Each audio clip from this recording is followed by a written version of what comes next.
राजाओं का वृत्तांत दूसरा भाग अध्याय 13। राजाओं का वृत्तांत दूसरा भाग अध्याय 13। यहोआहाज का राज्य। अहज्याह के पुत्र यहूदा के राजा योआश के 23वें वर्ष में येहू का पुत्र यहोआहाज शोम्रोन में इसराइल पर राज्य करने लगा और 17 वर्ष तक राज्य करता रहा। और उसने वह किया जो यहोवा की दृष्टि में बुरा था, अर्थात नबात के पुत्र यारोबाम जिसने इसराइल से पाप कराया था, उसके पापों के अनुसार वह करता रहा और उनको छोड़ न दिया। इसलिए यहोवा का क्रोध इसराइलियों के विरुद्ध भड़क उठा और उसने उनको अराम के राजा हजायल और उसके पुत्र बेन्हदद के अधीन कर दिया। तब यहोआहाज यहोवा के सामने गिड़गिड़ाया और यहोवा ने उसकी सुन ली, क्योंकि उसने इसराइल पर अंधेर देखा कि अराम का राजा उन पर कैसा अंधेर करता है। इसलिए यहोवा ने इसराइल को एक छुड़ाने वाला दिया और वे अराम के वश से छूट गए। और इस्राएली अगले दिनों की नाई फिर अपने अपने डेरे में रहने लगे। तब भी वे ऐसे पापों से न फिरे जैसे यारोबाम के घराने ने किया और जिसके अनुसार उसने इसराइल से पाप कराए थे, परंतु उनमें चलते रहे। और शोम्रोन में अशेरा भी खड़ी रही। अराम के राजा ने तो यहोआहाज की सेना में से केवल 50 सवार 10 रथ और 10,000 प्यादे छोड़ दिए थे, क्योंकि उसने उनको नाश किया और रौंद रौंद करके धूलि में मिला दिया था। यहोआहाज के और सब काम जो उसने किए और उसकी वीरता, यह सब क्या इस्राएल के राजाओं के इतिहास की पुस्तक में नहीं लिखा है? निदान यहोआहाज अपने पुरखाओं के संग सो गया और शोम्रोन में उसे मिट्टी दी गई और उसका पुत्र योआश उसके स्थान पर राज्य करने लगा। योआश का राज्य और एलीशा की मृत्यु। यहूदा के राजा योआश के राज्य के 37वें वर्ष में यहोआहाज का पुत्र यहोआश शोम्रोन में इसराइल पर राज्य करने लगा और 16 वर्ष तक राज्य करता रहा। और उसने वह किया जो यहोवा की दृष्टि में बुरा था, और नबात का पुत्र यारोबाम जिसने इसराइल से पाप कराया था, उसके पापों के अनुसार वह करता रहा और उनसे अलग न हुआ।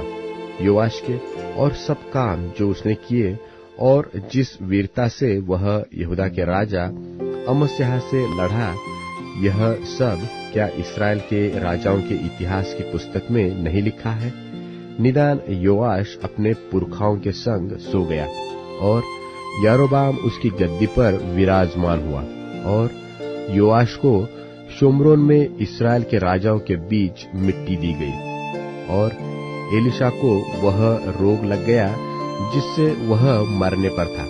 तब इस्राएल का राजा योआश उसके पास गया और उसके ऊपर रोकर कहने लगा, हाय मेरे पिता, हाय मेरे पिता, हाय इस्राएल के रथ और सवारों। एलीशा ने उससे कहा, धनुष और तीर ले आ। वह उसके पास धनुष और तीर ले आया। तब उसने इस्राएल के राजा से कहा, धनुष पर अपना हाथ लगा। तब उसने अपना हाथ लगाया। तब एलीशा ने अपने हाथ राजा के हाथों पर धर दिए। तब उसने कहा, पूर्व की खिड़की खोल। जब उसने उसे खोल दिया, तब एलीशा ने कहा, तीर छोड़ दे।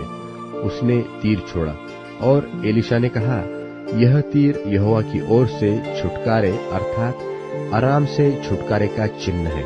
इसलिए तू अपेक में अराम को यहाँ तक मार लेगा कि उनका अंत कर डालेगा। फिर उसने कहा, तीरों को ले। और जब उसने उन्हें लिया, तब उसने इस्राएल के राजा से कहा, भूमि पर मार। तब वह 3 बार मारकर ठहर गया। और परमेश्वर के जन ने उस पर क्रोधित होकर कहा, तुझे तो 5-6 बार मारना चाहिए था। ऐसा करने से तो तू अराम को यहाँ तक मारता कि उनका अंत कर डालता, परंतु अब तू उन्हें 3 ही बार मारेगा। तब एलीशा मर गया और उसे मिट्टी दी गई। 1 वर्ष के बाद मोआब के दल देश में आए।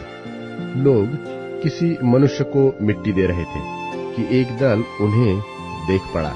तब उन्होंने उस लोथ को एलीशा की कब्र में डाल दिया और एलीशा की हड्डियों के छूते ही वह जी उठा और अपने पांव के बल खड़ा हो गया। यहोआहाज के जीवन भर अराम का राजा हजाएल इस्राएल पर अंधेर ही करता रहा, परंतु यहोवा ने उन पर अनुग्रह किया और उन पर दया करके अपनी उस वाचा के कारण जो उसने इब्राहिम, इसहाक और याकूब से बांधी थी, उन पर कृपा दृष्टि की और न तो उन्हें नाश किया और न अपने सामने से निकाल दिया।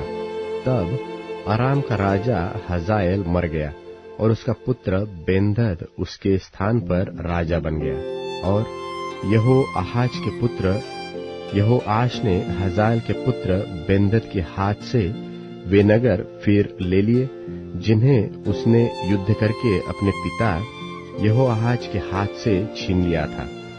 योआश ने उसको 3 बार जीतकर इस्राएल के नगर फिर ले लिए।